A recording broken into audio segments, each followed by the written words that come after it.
Vaidya, and we are here for the launch of the book Fab 5, the Pandavas of India's Batting, brought to you by Sachin Bajaj, MD and founder of the Global Cricket School, and the author Aditya Bhushan here with me.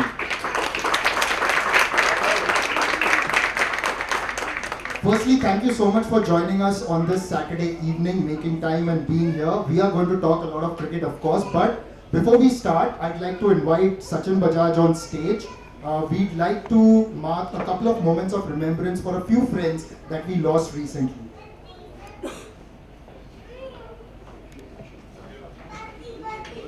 Friends, we've lost three very dear friends. Anshuman Gaikwad, who was a mentor to me and a lot of us.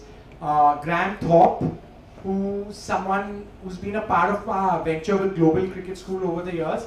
And Vijay Bhai Naidu from Bombay Gym, whose this hall is named after his grandfather, who was a Madhya Pradesh captain and just a genuine cricket supporter in his post-playing days. So I just request you all to stand for a minute's silence.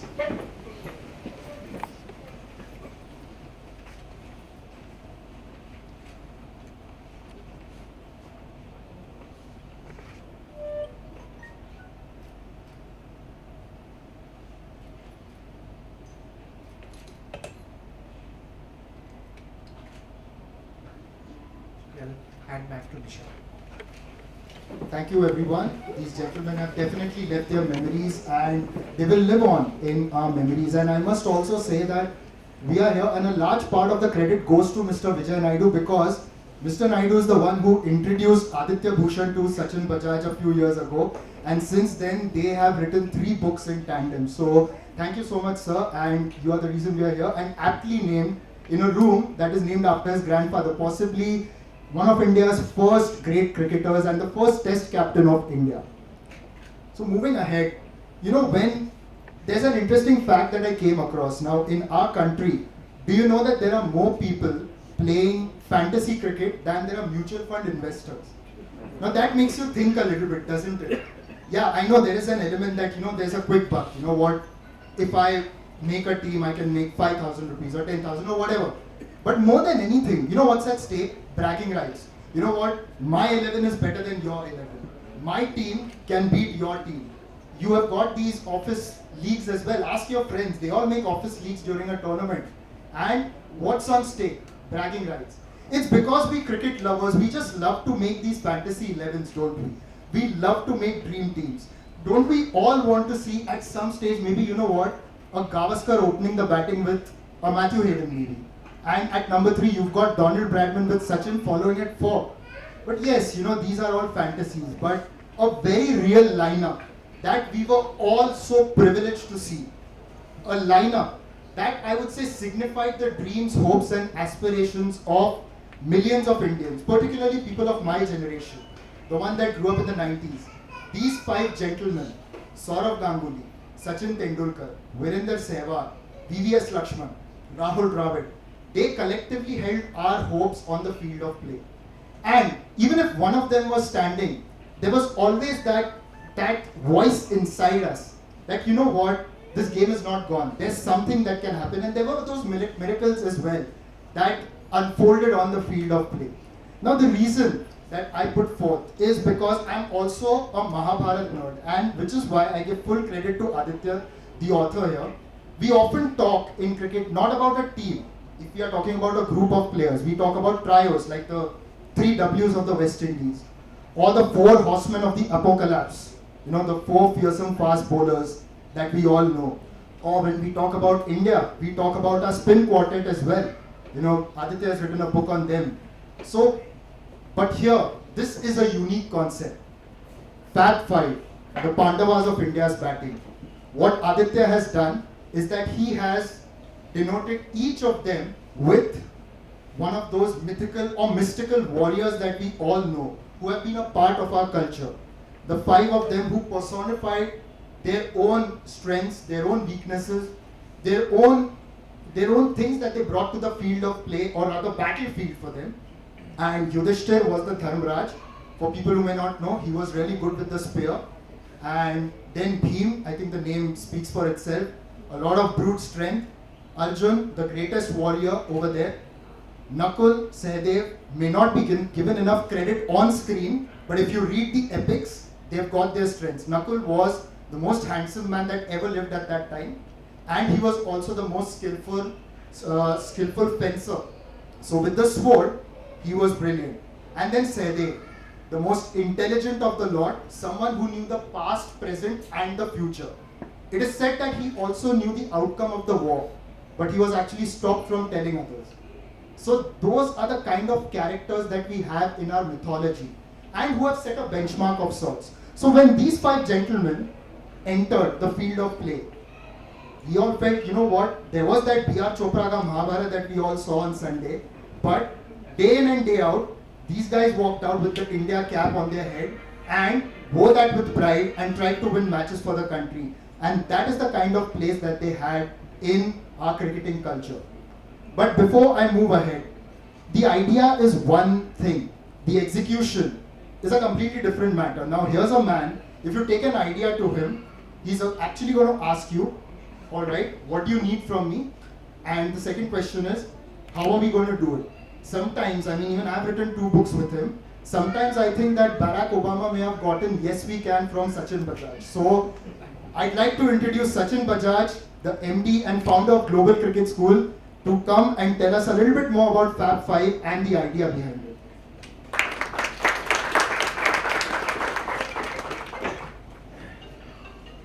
A big welcome to all. I'm not going to bore you with any speech or anything. We welcome you to the Colonel C.K. Naidu Hall, and it's historic, and in not only, I reckon, the top 2 most historic stadiums in world cricket, the Brabant Stadium here. It's good to see that my president has also made it today, which I'm very happy about. Has led our club very ably over the last couple of years and has been a big support to cricket in this club here. Also welcome Vengsarkar sir and Diana ma'am for always being here to support anything good that's cricket, and just being there for anyone who's doing anything for cricket. Dilip sir is one of the only cricketers of his generation who's actually given something back to this game. He actually runs cricket academies. He's not taken a commentary contract or got any high-flying job. He's actually put his own money in, identified grounds, developed these grounds, and has produced talent. And today there's this MS Dhoni is a product of his talent research development, which he had proposed back to the BCCI that day. And your current strength of Indian cricket and that generation post the Fab 5 came because of that TRDO system which Sir headed and Sir conceptualized and he founded it. So, I mean, he's done a lot for Indian cricket. He's one of our unsung heroes and he's always there to support us. Now, coming to this book, I worked with Aditya on the spin quartet just before COVID happened. So, COVID was a time where everyone took a pause in life and we were chilling. So, I said, now we've done fortune turners, which is the 4 spinners. I said it's time that nothing collectively has been done on these 5 cricketers who took Indian cricket. The foundations were laid by the Gavaskar, Vengsarkar generation, and they came at a time when Indian cricket had a bit of turmoil for whatever reason. These 5 guys took Indian cricket to a good level. Ganguly bought that winning mentality back on overseas tour. So Sachin Tendulkar, I mean, nothing needs to be said about him. Yeah, he's the oracle as far as I'm concerned on cricket. And you had Rahul Dravid, I mean, continued serving Indian cricket, become its coach. Laxman is even still looking after our bench strength at the academy. And Sehwag is Sehwag. He comes to CCI and it's a brilliant 280. And I mean, has won India so many games, including a World Cup. So I thought we'd do something to dedicate a book to these guys, and I dedicate this book by just using 4 lines which personifies them. No guts, no glory, no legends, no stories. So we dedicate this story to these 5 great men of Indian cricket, and may God bless them and may we produce many more like them and Dilip sir that takes the legacy of Indian cricket and world cricket forward. God bless you guys, and thanks all for coming and supporting us today. I'll hand this back to Nishad. Thank you, Sachin. Now it's time to hear from the author. Now, to describe Aditya, he is actually a business analyst by profession but a cricket lover at heart. I know now this describes millions of Indian men, millions of Indian people, even in the US, who have dreamed of making a career in the sport. But I must say that it's one thing to have that love for the game and it's another to actually contribute to it in your own way. And Aditya has done that. He has added to our cricketing literature. It all started with a book called A Colonel Destined to Lead on Colonel C.K. Naidu, and then followed by Fortune Turners with Sachin Bajaj, documenting the journey of the four spinners who bowled India to numerous wins in the 1960s and 70s. And the last book was Guts Amidst Bloodbath, the story of Mr. Anshuman Gaikwad. So I'd now like to introduce Aditya Bhushan and congratulate him as well on the launch of this new book and invite him here to give us a sneak peek, but don't tell us everything.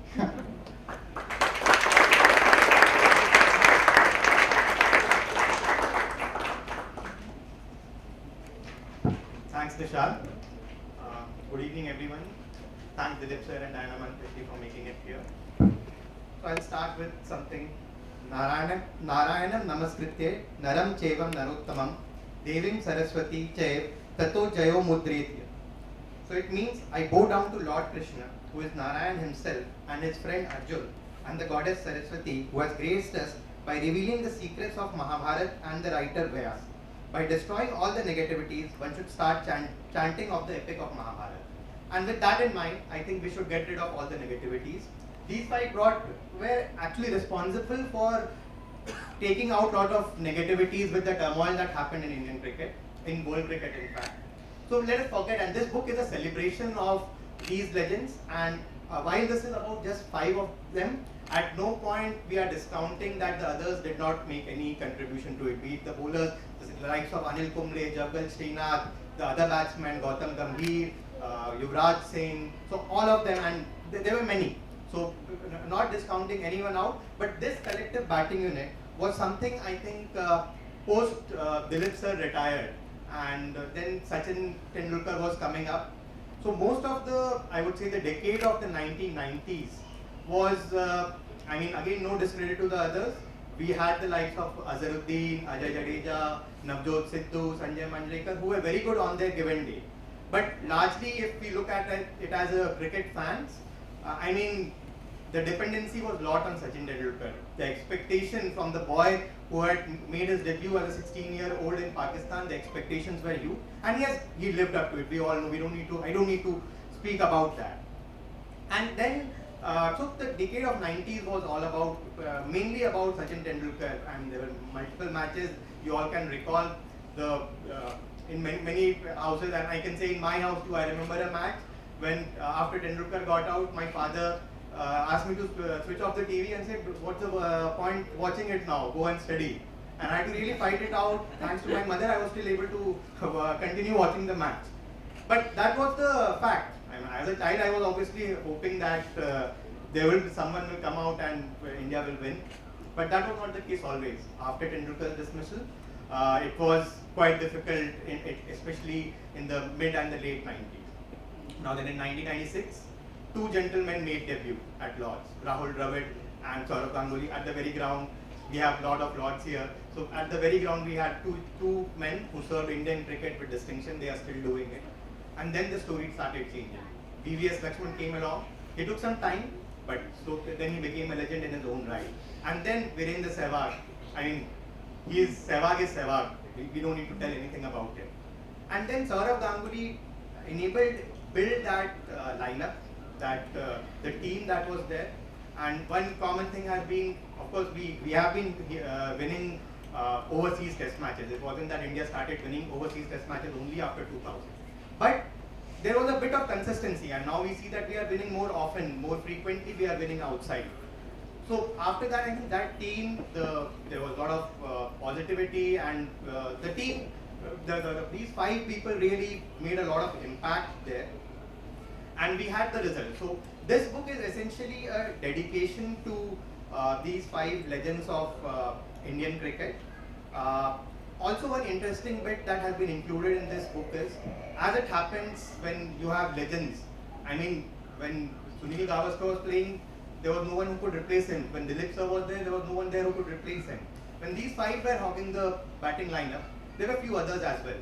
They may not have been, I mean, I won't put the comparison where they would have been as in relation to these people, but there were the likes of Amol Mazumdar, there were S. Badrinath, Wasim Jafar, Mithun Manas, and quite many others, who probably could have made it to the Indian lineup, and some of them did well, but could have had a longer run in the Indian team in a different era. Again, that's a what-if kind of situation. But this book also highlights, gives a brief profile about them, because as we celebrate these, we should understand like the 70s, 60s, 70s was the era when India produced great spinners. So someone like Padmakar Shivalkar, Rajendra Goyal couldn't even make it to the test team. Similar could have been the case here as well, that many of the batsmen were not able to make it to the team. And then, of course, we had, I mean, the crux of these five were the unity that they had, Sehwag's aggression, Dravid's reassuring defense, Sachin's straight drives, Laxman's artistry, and Ganguly's lofted sixes. I mean, yes, he was a great captain, but he was a great batsman as well. It was a treat to the eyes of the cricket fans. And in this book, we have not tried to really concentrate on the individual of them, but how collectively they have been able to bring in that. And like Nishad mentioned, I have assigned characters on the basis of, I mean, this book is not about Mahabharata, by the way, so it is about cricket. But there have been some traits, and I will not disclose here who is who. You can read it and we'll have a discussion and we'll talk about that. But in the end, I would just like to tell one line which one of them, the legend Sachin Tendulkar, told to me when he was being interviewed for this book. So he said, the five of us were like five fingers in a hand, and we all had a role to play in the team. Instead of choosing one over another, let us look at what we have been able to achieve together along with other players in the team. And I think that is the crux of what this team was. So that was about this book. And before ending, I would just like to thank few people. I think that's very important. This is about Mahabharata, a lot about family. I think for anyone to achieve anything or to do even something, the ecosystem, the family ecosystem is very important. And my father, my mother, my wife, I can't see her, I think she is with my son outside.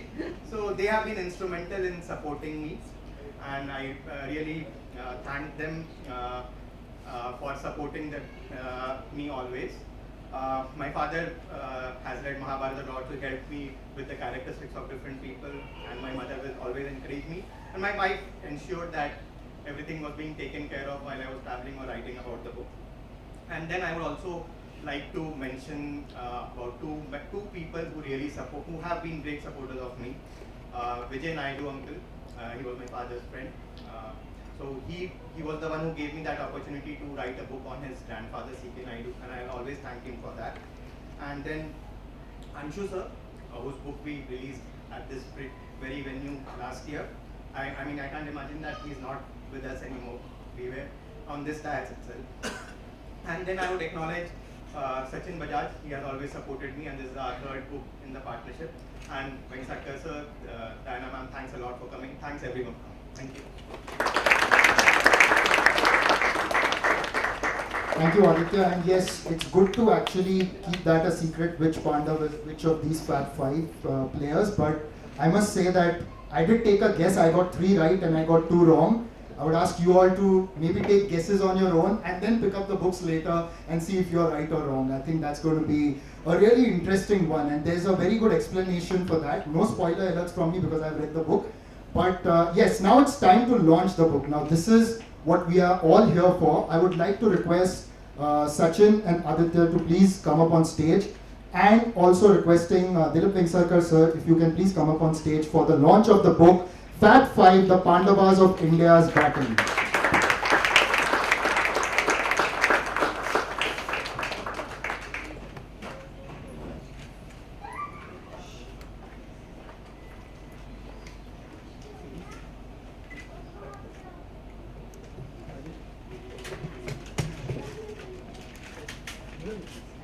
I better open this carefully because my daughter packed it in the morning. She'll fire me if I tear it open.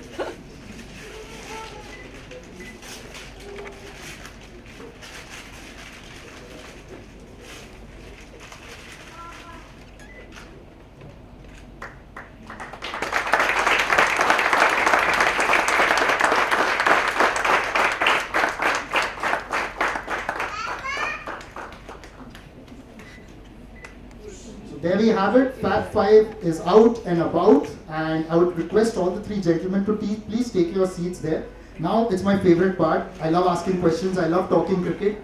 So yes, this is what I've been waiting for. And at the end of this session, we will throw the floor open to the audience as well, so we can have a few more questions from everyone. But to begin with, I'd like to start with Aditya. Aditya, yes, it's a story about these 5 fabulous players, but it starts with one man. And one man who's played a lot of cricket right here and who's been a part of this institution as well. Tell us about this story starting with Sachin Tendulkar.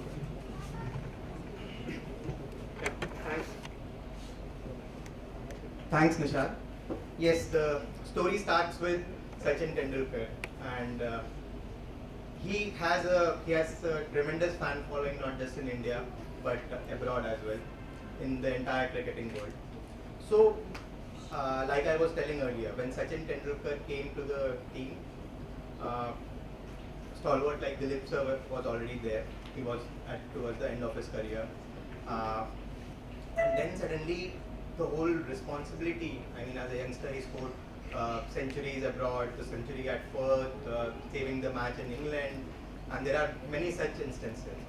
So the pressure on Sachin was huge, and the way when I spoke to him about this book and the question that how was he able to really manage it, and his response was that I don't really look at it in a way that there was pressure on me, but I really am pleased that at least I was capable of doing something, and when the nation thought that yeah, I could deliver on.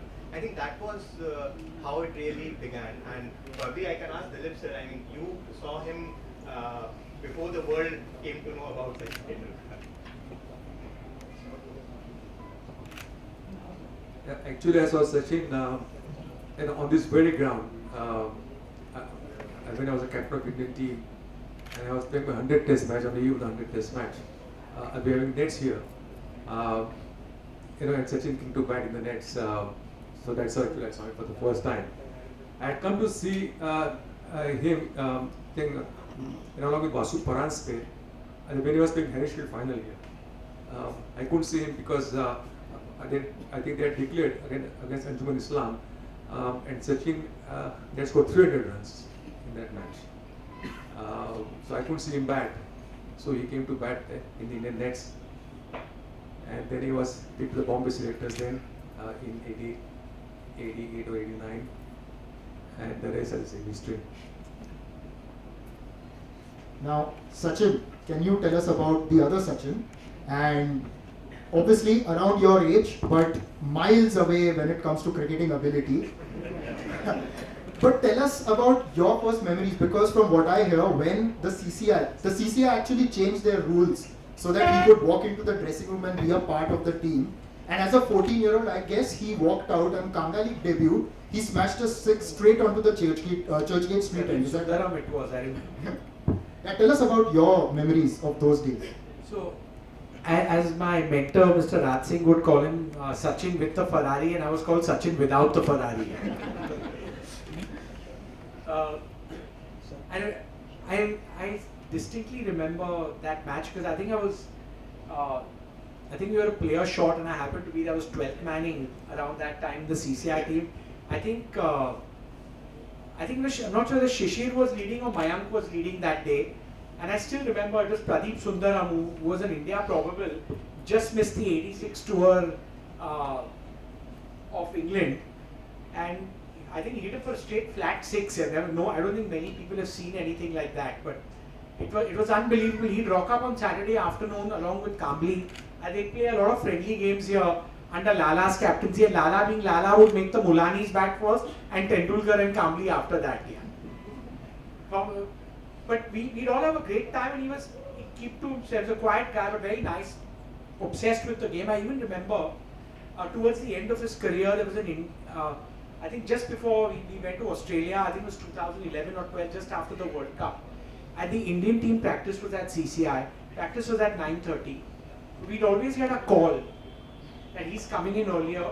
He'd get into the dressing room, clean his shoes like the old days, sit in his corner, and just mentally prep himself and just be himself. He'd he still calls in sometimes and says, I want to have a Russian salad sandwich, comes to the club and just chills out quietly in his own space and goes.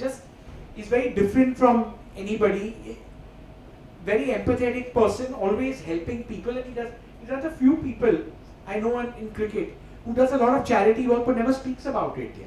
Just a remarkable guy in his zone and always out there to help people, always out there to help his old friends. He's there for his people. I still remember his early games. He used to come early.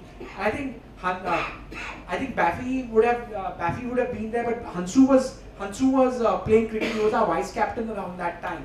He's here today, Hansraj Chawla, and he just sit and mix with us. End of the game, he'd have a Lala Puri named after the famous Lala Amarnath. It's actually a Save Puri, but in CCR it's called Lala Puri even today. So he'd have his Save Puri and go, and we just have. Those are days there was a lot of fun, a lot of cricket, and there was camaraderie. We'd sit down after a game and just have a good yak here. It was just a fun time to be around cricket here. And I'd like to ask a question to Vengsarkar sir. This is about Sachin with the Ferrari.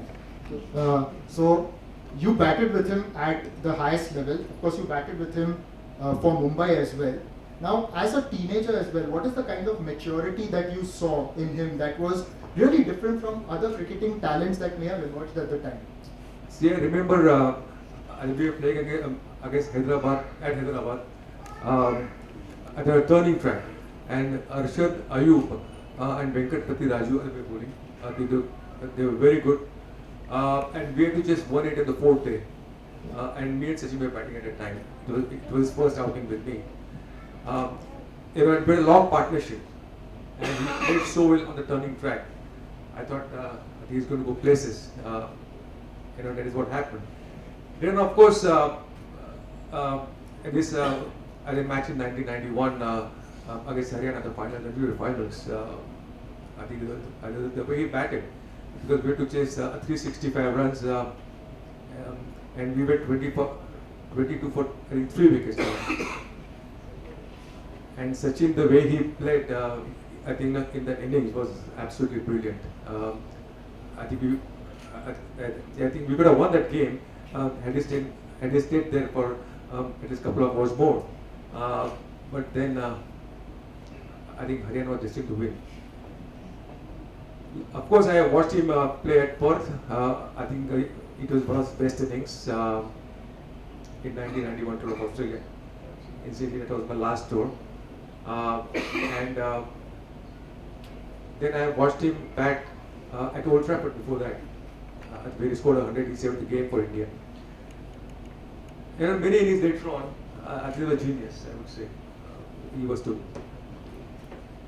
You mentioned Perth, and on that too, there was another youngster who only got to play one game, and incidentally was also your room partner in one of those sections of the tour. Sourav Ganguly emerged during that series. He was taken on the Indian team for that series, but played only one game, spent 4 years out, then comes back on the weight of all the domestic performances.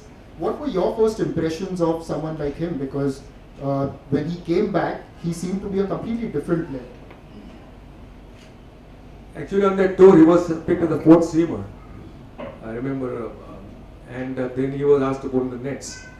And after a few deliveries, he said, "I'm not a bowler. I would have to bat." So he was told that you are picked as the fourth seamer, so you have to bowl in the nets as well. But he didn't get opportunities on that tour. He was hardly 18 years old.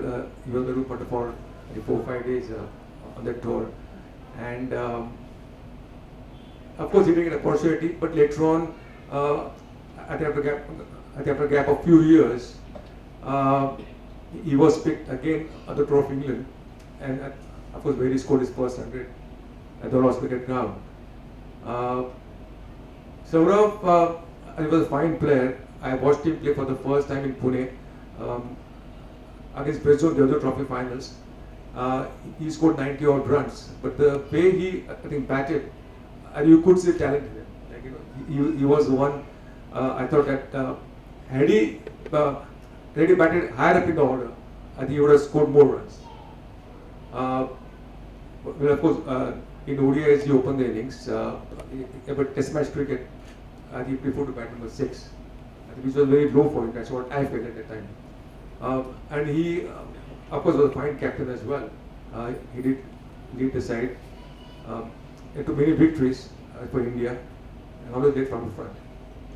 It's interesting you mentioned that because when he made his debut at Lords, he batted at 3 and then moved down. And incidentally, Rahul Dravid in that game was batting at 6 or 7 and he got 95. Same debut, same test match. So, what were your impressions of Rahul Dravid? Like someone who showed enormous amounts of patience. In 94, he made it to the Indian team briefly, never got a game, had to go out again. 96, he breaks in. And in the very first innings, shows the kind of temperament that we saw from him throughout the next 16 years. Yes, when I saw him for the first time, he did score runs, but he took a long time. And what I always feel that every batsman must improvise. I mean, you can't bat in the first gear all the time, but you have to bat second, third, fourth gear as well. But Rahul took time, and I think as the years passed by, and he improved tremendously, and he was one of the best batsmen in the world at that point of time. He was so good, and especially in his fast bowling, and he was the best hooker, I would say. There's Alan Donald, Courtney Ambrose, or all those fast bowlers, he handled them so effortlessly, and he was very elegant as well. Absolutely, and it's quite interesting. You again mentioned about the batting position. In fact, it had possibly continued after the Test debut, where if Dravid had not come up to 3 and Sourav hadn't gone down the order, we really don't know how it would have all panned out. And maybe Sourav would have gotten more runs. We are not entirely sure as well. But Sachin, I'd like to ask you. You're a frequent visitor to England, and were you on that tour in '96? And did you get an opportunity to watch that debut at Lords?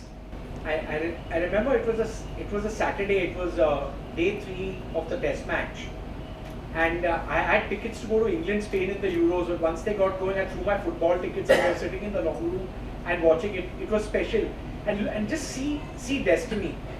Sourav made it on that tour on the basis of his Wills Trophy 100 at the CCR. I remember a 6 going into the 3rd floor. I think might have been one of the last few made on the tour. Wasn't a starter. Sherry Paji came home, left the tour for whatever reason, and Sanjay Manjrekar injured his ankle in the previous test, and both Ganguly and Dravid went in. Both got runs in both the test matches. I think Manjrekar played only one more test match for India. They got their opportunity, they took it, and the atmosphere at Lords on day 3 where they both were batting was something special. In the long room we had Raj Singh, you had Agwal Dapte, you had Keki Kotwal. Everybody was there. I'm sure Dilip sir would have been there also. It was jam-packed. Indian board, Mr. Bindra was there. I remember Matilal who was going absolutely crazy because he was from Bengal and a Bengal boy was playing and on 100. So it was, and even he didn't go for the Euro game, for the England-Spain game at Wembley, which was just a stone's throw away. Everyone just stayed back. It was a very, very special time at Lords, and they just took forward Dilip sir's legacy at Lords that day. That's what they did. Actually, in the long room, this was CCI corner. Yeah. And all the members, CCI members, used to be in that corner. Apte brothers, Raj Singh, Patawadi, Ruparel, Kotwal. Everybody used to be there in that corner. So always went there to say hi. I'm the last one alive. Aditya, over to you now. VVS makes his debut in '96 and it takes him time to really establish himself because he's again put up and down the order, made to open, and then it comes to a point where he makes it very clear, look, I'm not going to open the batting, I'm going to bat in the middle order, and that's where he ultimately finds success. So the evolution of VVS, it did take time, didn't it? Definitely, and hats off to him that he stuck to his decision.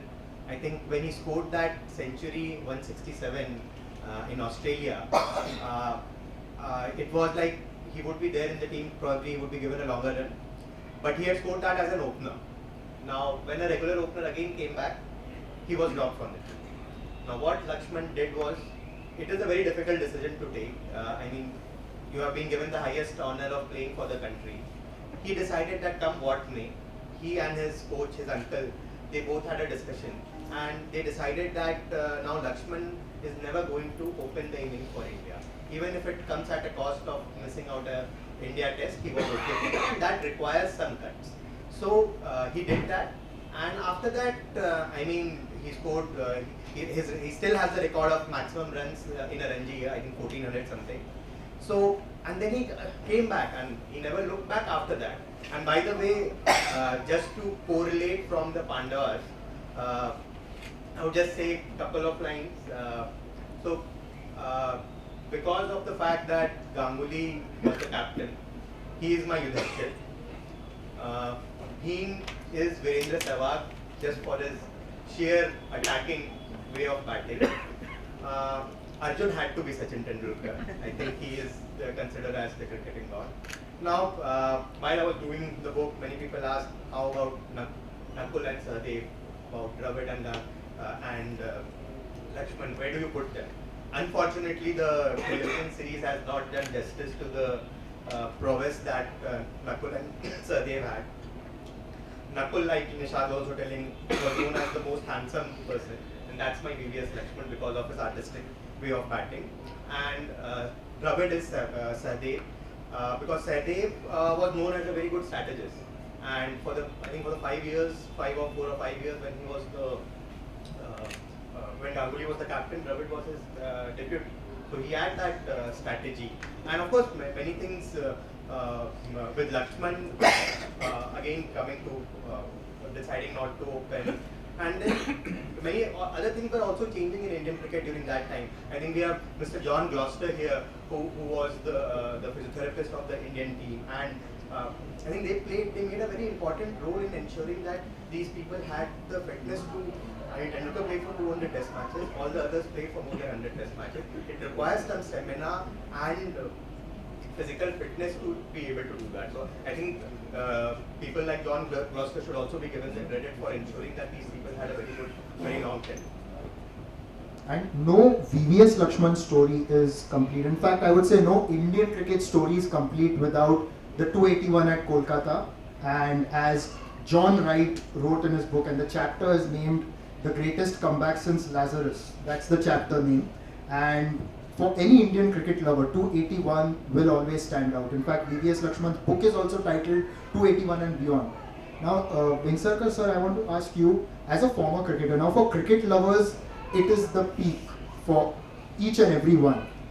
As a former cricketer, someone who's played at the highest level, what do you think was the importance of that knock psychologically for all the other players and Indian cricket moving forward? It was very important because the India won against Australia. I think they were asked to follow on. Yes. They asked to follow on. And they beat Australia. Australia was a strong team that time.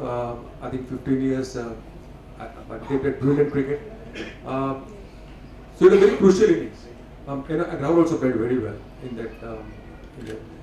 But Laxman, as I said, I think before his knee surgery, I think he was a different player. And he was a much better player. But I think that hindered him quite a lot because of his knee operation. And he could not fit into ODI team because of that. Because he was a good player. And he could have been there. But because of his knee injury, I think that was a setback for him. Because I watched him play in 2007 in South Africa and then in Australia again. And then of course the innings of 281. And he was brilliant actually. And then finally, out of all the Fab Five, the last one to emerge was Virender Sehwag, who came in 2001, made his ODI debut in 99, was dismissed second ball by Shoaib Akhtar, but 2001 he comes back into the one-day team, then works his way back into the test match team, bats in the middle order, gets 100 on debut at Bloemfontein against Alan Donald, Nanty Hayward and company. Everyone thought then that with that kind of attacking approach and his own kind of technique, Sehwag may only remain a one-day player, but look at the statistics: over 8,000 runs in tests, over 100 test matches at a strike rate of over 80 and an average near 50. What do you think made Sehwag the test player that he ended up being? I think he was unique, I would say, because before that I must tell you one incident. It happened to CCI. Um, he just mentioned about his 280 runs in CCI. And before that match, I was a vice president of Emcee. And our ground was, I think, was being redone for the World Cup in 2011. So we had this match for us, the India Sri Lanka. So I was asked to meet the CCI president then, and then we had a meeting at CCI because we wanted to give them a test match basically. So he said that you had to, the Emcee has to pay us upfront money, X amount, and you have to close the game at 4 o'clock. So I asked him, so why 4 o'clock? Because it's ICC match, it's a test match.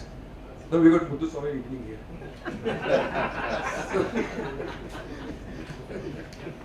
So anyway, I think coming back to Sehwag, I think he changed the batting completely because in the olden days we had to leave the ball outside the off stump, and he would play shots and he would score a lot of runs there.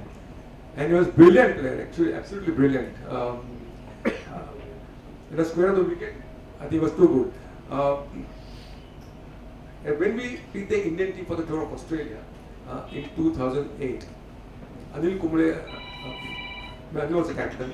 And Sehwag had a very poor first class here in India, and he was under certainty to pick the team. But Anil and me were the same wavelength, and we thought that on Australian wickets, I think his style of play was ideal because he pressed the wicket so well. We could right because every match he scored runs. MCG, I think he scored 195 or something like that. Yeah, and he was absolutely brilliant. In fact, that was my next question. You've already answered it about picking Sehwag for that tour when he wasn't doing well. And he got 100 on that tour at Adelaide, where India had to save the test match, got 150. And believe it or not, Virender Sehwag batted one whole session without hitting a boundary. That's happened. That happened at Adelaide and India saved that test match. So he had that kind of range as well. Now talking about that 293 here, I was also fortunate to witness that innings here in the clubhouse. And in fact, sir, I sat next to you a couple of days already, you may not remember, but brilliant innings because India scored 443 for 1 in 79 overs on day 2. And Virender Sehwag finished that day on 284 within sight of a third triple century. There was a 309 at Multan, 319 at Chennai. Brabon could have been next. The next day, we all turn up. And then what happens? He's knocking around for singles, and then finally on 293 gives a return catch back to Muthaiya Muralidharan. But a brilliant innings. Sachin and Aditya, that is one innings that really stands out. Your memories of those two, that knock, because I think that was simply phenomenal. Just Sehwag in a nutshell. Definitely, I think it was a typical Sehwag knock, and some of the people whom I interviewed for this book, what they said was his mentality was पहले देखना कि ball को 6 या 4 मार सकते हैं या नहीं, उसके बाद 2-3 रन हो सकता है या नहीं, अगर टच करके सिंगल हो सकता है, कुछ नहीं हो सकता है तो फिर ये करो. So his point was कि क्यों डिफरेंट क्यों करना है? I am here to score runs, and like you said, sir, he probably had a different school of thought, not leaving the ball outside off stump. So that knock was phenomenal, and I think he could have become person to score 3 triple centuries, but I don't think he would ever regret that. I think when he got out on 195, when he was asked that you missed on a double century, his response was, no, I missed on hitting a 6. So that's the mentality that he had. I think Sehwag's approach has always been to win games for India. He never looked at the scoreboard. Even that Melbourne, or for him it was India win or India not win. He played his game, and he lives his life today. He lives it by his own rules. He's an incredible guy. He's just a very simple human being. I mean, I've spent time chatting with him. Just a humble guy and just loves playing cricket. That's what you put him in. He went back for another 2 hours even today. These days he's harassing all the Australian cricketers on the podcast. He's absolutely brilliant. Michael Vaughan and Adam Gilchrist have been at the receiving end of late. So during your tenure as the chairman of selectors, there were a couple of overseas wins that really stand out in memory, and all of them contributed in that. The 5 of them. One was Johannesburg, where it was a complete team performance. Sourav gets a half century. Second innings, VVS Laxman gets a half century. Sachin Tendulkar bats time. Rahul Dravid is the captain. Sehwag, had his role in that game as well. Perth, again, there was contributions right through. Virender Sehwag's comeback test match, in fact. Dravid and Tendulkar got runs in the first innings. So they contributed in those wins that really stand out, especially overseas. And isn't that really a big part of their legacy? Yeah, of course, winning the test matches is extremely important. I think in Sydney we should have won. Thanks, Steve Buckner, India's friend. Otherwise, I think we would have won the series because we beat them at Perth, and everybody contributed. And all these 5 guys, they contributed. They played so well. And then in ODIs also, I think the India won for the first time in Australia. So there's a fantastic performance that the Indian team made, and all of them contributed.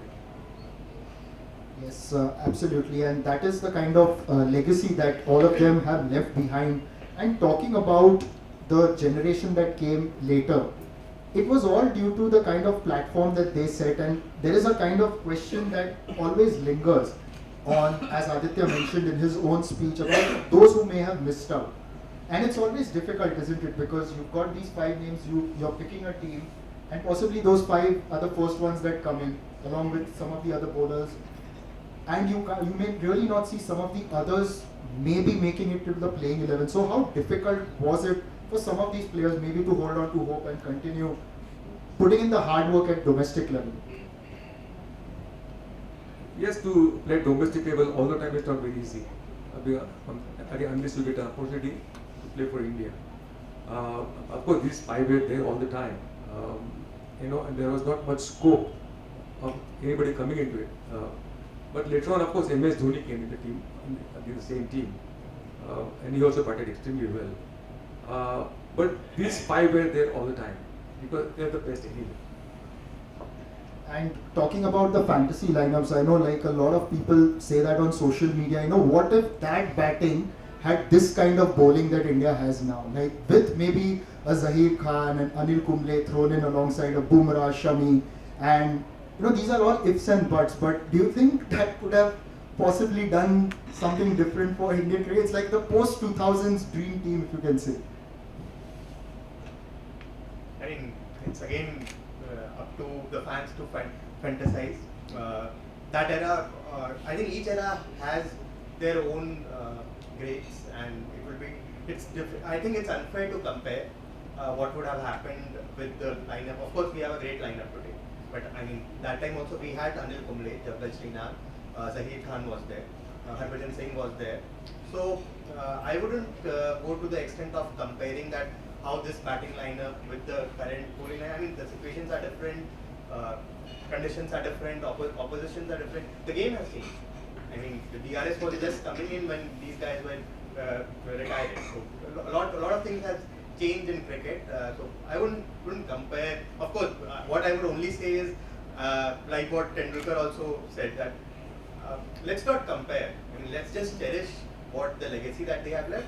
And of course, we all know that today India has got one of the best bowling lineups in the world.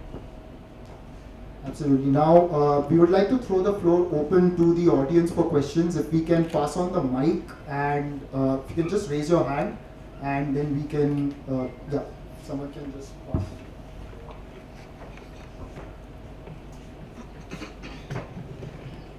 Hello everyone, myself Sharnip Manji. I'm from IISM, Mumbai, and my question is for Dilip sir. In the 1983 World Cup, we know that when you were bowled a ball which hit you, I want to know that what was your reaction at that time? Can we please stick to questions with regards to the Fat Five and the book, please?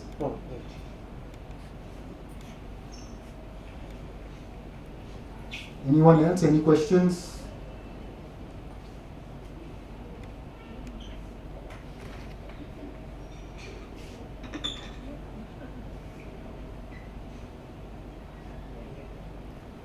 No questions. I think it's the best conference ever. All right. Well, I have many questions, but I'll ask sir later. I think we will call it time on this event. Congratulations to Aditya and Sachin for the launch of the book Fab 5, The Pandavas of India's Batting. A big thank you to Dilip Vengsarkar sir for being here with us on this evening and launching this book. I'm sure that this book will really find a place among the libraries of many cricket lovers in India. And I'd now like to ask Sachin to deliver the vote of thanks. Not much of a vote of thanks, guys. We've got a few CCI specials on offer. There's a save puri and a chicken sandwich is absolutely world class. It's a vegetarian stuff, so guys, go and eat here. Thanks all for coming today. God bless you and thanks for supporting cricket always.